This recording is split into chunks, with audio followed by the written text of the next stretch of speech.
এই ঘরের জানালা মানুষ এই জন্য রাখে যাতে এই জানালা দিয়ে ঘরের ভিতরে বাতাস প্রবেশ করে এবং আলো ঘরের ভিতরে প্রবেশ করে, ঘরের ভিতরে যে অন্ধকার থাকে সেই অন্ধকার যাতে না থাকে। কিছু কিছু সময় এই ঘরের জানালাগুলো খোলা রাখতে হয়। ঘরের ভিতরে যদি মানুষ থাকতে চায় তাহলে কিছু কিছু সময় ঘরের জানালাগুলো খোলা রাখতে হয়। আবার এমন কিছু কিছু সময় আছে যে সময় ঘরের জানালাগুলোকে বন্ধ রাখতে হয়। যদি ওই সময় কেউ ঘরের জানালাগুলো খোলা রাখে তাহলে ঘর নোংরা হয়ে যায়। যেমন ঝড় বৃষ্টির দিনে ঘরের জানালাগুলোকে বন্ধ করে রাখতে হয়। অথবা যাদের নদীর পাশে বাড়ি, চরের মাঝে যাদের বাড়ি, অনেক সময় বালির ঝড় হয়, তখনও ঘরের জানালাগুলো বন্ধ করে রাখতে হয়। যদি জানালা বন্ধ না করে তাহলে ঘরের ভিতরে ধুলাবালি প্রবেশ করবে, ঘরের ভিতরে যারা থাকে তারা ঠিকমতো থাকতে পারবে না। আবার যখন আলোর প্রয়োজন হয় তখন ঘরের জানালাগুলো খুলে দিতে হয়। অথবা যদি বাতাসের প্রয়োজন হয় তাহলে ঘরের জানালাগুলো খুলে দিলে ঘরের ভিতরে বাতাস প্রবেশ করে। ঘরে যারা বসবাস করে তারা স্বস্তি বোধ করে, শান্তি বোধ করে যদি ঘরের ভিতরে বাতাস প্রবেশ করে। সব সময় ঘরের জানালা খোলা রাখা যায় না, আবার সব সময় ঘরের জানালা বন্ধ করেও রাখা যায় না। তো আল্লাহ পাক রব্বুল আলামিন আমাদেরকে প্রেরণ করেছেন, তো আমাদের এই দেহের মধ্যে কল্ব নামের একটা ঘর দিয়েছেন। এই দেহের নিয়ন্ত্রণ করে হচ্ছে কল্ব। একটা মানুষ জান্নাতে যাবে তার কলবের উপর ভিত্তি করে। যার কলব যত সুন্দর তার জান্নাত তত সুন্দর। নবী করিম সাল্লাল্লাহু আলাইহি ওয়াসাল্লাম এই কারণে এক হাদিসের মধ্যে বলেন, আলা ইন্না ফিল জাসাদি মুদগা ইজা সালুহাত সালুহাল জাসাদু কুল্লুহু ওয়া ইদা ফাসাদাত ফাসাদাল জাসাদু কুল্লুহু আলা ওয়া হিয়াল কলব। নবী করিম সাল্লাল্লাহু আলাইহি ওয়াসাল্লাম বলেন, আলা জেনে রাখো, ইন্না ফিল জাসাদি মুদগা, নিশ্চয় প্রত্যেকটা শরীরের মাঝে একটা গোশতের টুকরা আছে। ইজা সালাহাত, যখন ওই গোশতের টুকরাটা সুন্দর হয়ে যাবে, সালাহাত জাসাদু কুল্লু, তখন পুরা দেহটা সুন্দর হয়ে যাবে। ওয়া ইজা ফাসাদাত, যখন ওই দেহের গোশতের টুকরাটা নষ্ট হয়ে যাবে, খারাপ হয়ে যাবে, ফাসাদাল জাসাদু কুল্লু, পুরা দেহটাই নষ্ট হয়ে যাবে, খারাপ হয়ে যাবে। আলা জেনে রাখো, ওয়াহিয়াল কলব, সেটা হচ্ছে কলব। কলব হচ্ছে মূল। আল্লাহ পাক রব্বুল আলামিন এই বান্দার কলবের দিকে তাকিয়ে থাকেন। যেমন এক হাদিসের মধ্যে আল্লাহর নবী সাল্লাল্লাহু আলাইহি ওয়াসাল্লাম বলেন, ইন্নাল্লাহা লা ইয়ানজুরু ইলা সুওয়ারিকুম ওয়া আমওয়ালিকুম ওয়ালাকিন ইয়ানজুরু ইলা কুলুবিকুম ওয়া আমালিকুম। আল্লাহর নবী সাল্লাল্লাহু আলাইহি ওয়াসাল্লাম বলেন, ইন্নাল্লাহা, নিশ্চয় আল্লাহ রাব্বুল আলামিন, লা ইয়ানজুরু ইলা সুওয়ারিকুম, তোমাদের আকার আকৃতি গঠনের দিকে তাকান না, ওয়া আমওয়ালিকুম, তোমাদের ধন সম্পদের দিকে তাকান না, ওয়ালাকিন ইয়ানজুরু ইলা কুলুবিকুম ওয়া আমালিকুম, আল্লাহ পাক রব্বুল আলামিন তোমাদের কলব এবং আমলের দিকে তাকান।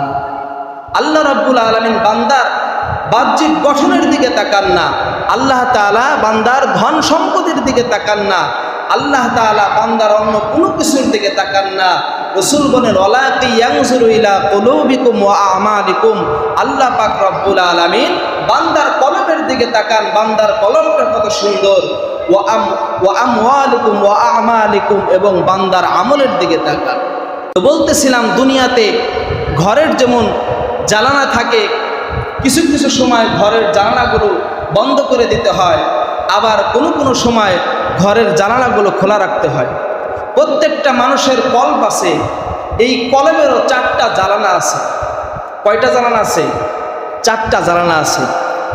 এই 4টা জানালাও কোনো কোনো সময় বন্ধ করে রাখতে হয়, আবার কোনো কোনো সময় খোলা রাখতে হয়। এক নাম্বার কলবের জ্বালানা হচ্ছে এই চোখ। এই চোখ হচ্ছে কলবের জ্বালানা।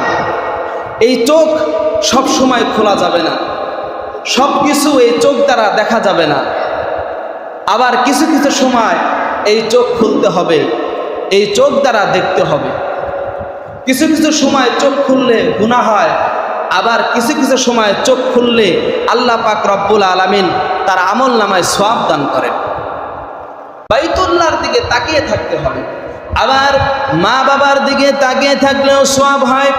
নবীজি সাল্লাল্লাহু আলাইহি ওয়াসাল্লাম বললেন, কেউ যদি রহমতের দৃষ্টিতে বৃদ্ধ মা বাবার দিকে তাকায়, আল্লাহর নবী সাল্লাল্লাহু আলাইহি ওয়াসাল্লাম বললেন, ওই তাকানের কারণে ওই সন্তানের আমল নামায় আল্লাহ রাব্বুল আলামিন কবুল হজের সওয়াব দান করেন।